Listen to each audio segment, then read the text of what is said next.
எப்போ ரஜினியோட நீங்கள் மீண்டும் இணைய போகிறீங்க அப்படின்றது எல்லா ரஜினி ரசிகருடைய கேள்வியாகவும் இருக்குது. எப்போ? இல்லை சார், அது நானும் 2, 3 கதைகள் முன்னாடி சொல்லியிருக்கேன். பட் அது அவருக்கு பிடிக்கல. பட் ஆனால் எனக்கு அதான் நடுவில் எனக்கு ஒன்று தோணுச்சு. நான் சுப்பராமன் நிறையா பேசினோம்ல, இந்த இன்டர்வியூலேயே வந்து தலைவரை பற்றி நிறையா பேசிட்டோம். ஸோ எனக்கு ஃபோன் கால் வருமா அப்படின்றதே வந்து ஒரு சர்ப்ரைஸ் தான். அதுவே ஒரு மொமெண்ட்டு தான். அப்புறம் நேரில் மீட் பண்ணது ஒரு மொமெண்ட் தான். நம்ம படமும் பண்ணியாச்சுல. So I am very happy and content with Petta.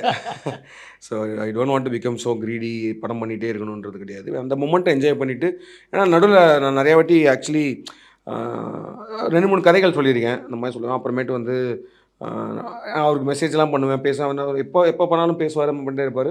So அப்போ ஒரு நாள் எனக்கு திடீர்னு தோணுச்சு, சார் நான் கடந்த ஒரு 4, 5 மெசேஜ் பேசுகிறது எல்லாமே வந்து ஸ்கிரிப்ட் சொல்கிறேன், கதை சொல்கிறேன் தான். பட் ஆனால் எனக்கு வந்து இதெல்லாம் எதுவுமே இல்லாமல் சும்மா ஒரு வாட்டி உங்களை மீட் பண்ணணும் சார் அப்படின்னேன். உடனே அவர் ஓகே அடுத்த நாளே வாங்கன்னு சொல்லிட்டு சும்மா ஜாலியாக உட்காந்து பேசிகிட்டு இருந்தோம் கொஞ்ச நேரம். எனக்கு அந்த moment I am cherishing more. So if it happens well and good. I mean there is always a script for my side for Thalaivar. And அவருக்கு அது ஸ்கிரிப்ட் பிடிச்சின்னா டெஃபினட்டாக we will might do a film. But அது ஒரு ப்ரெஷராக நான் எனக்கே போட்டுக்க விரும்பலை. Just cherishing what I did Petta. Jigarthanda பார்த்துட்டு என்ன சொன்னார்?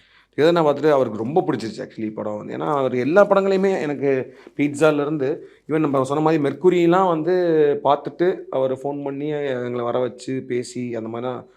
ஸோ எனக்கு தெரியும் கன்ஃபார்மாக ஜிகர்தண்டா டபுள் பார்ப்பார் அப்படின்னு. பட் அவருக்கு பிடிக்கும் அப்படின்றது தெரியும். பட் ஆனால் அவருக்கு எந்த அளவுக்கு அவர் அது இம்பேக்ட் பண்ண போகுதுன்ற மாதிரி நான் ரொம்ப ஆர்வமாக இருந்துட்டு, நான் தீபாவளிக்காக நான் மதுரை போயிருந்தேன். அப்புறம் அவர் படம் பார்க்க போகிறாருன்னு தெரிஞ்சோன்னா சென்னை வந்துட்டேன். நான் சென்னை ஈவினிங் வந்துட்டேன். படம் பார்த்துட்டு இருக்காருன்னு தெரியும். பார்த்தா ஃபோன் வந்துச்சு. ஸோ ஃபோன் அவர் எடுத்து பேசின விதமே வந்து ஐ வாஸ் வெரி ஹாப்பி. அவர் வந்து ரொம்ப ஏய் கார்த்திக் என்ன பண்ணிடுறீங்க சிஸ்டர் மாஸ்டர் பீஸ் அப்படின்னாரு. எனக்கு அதுவே ரொம்ப இதாக இருந்துச்சு. அண்ட் அவருக்கு ரொம்ப பிடிச்சிருந்துச்சி படம்.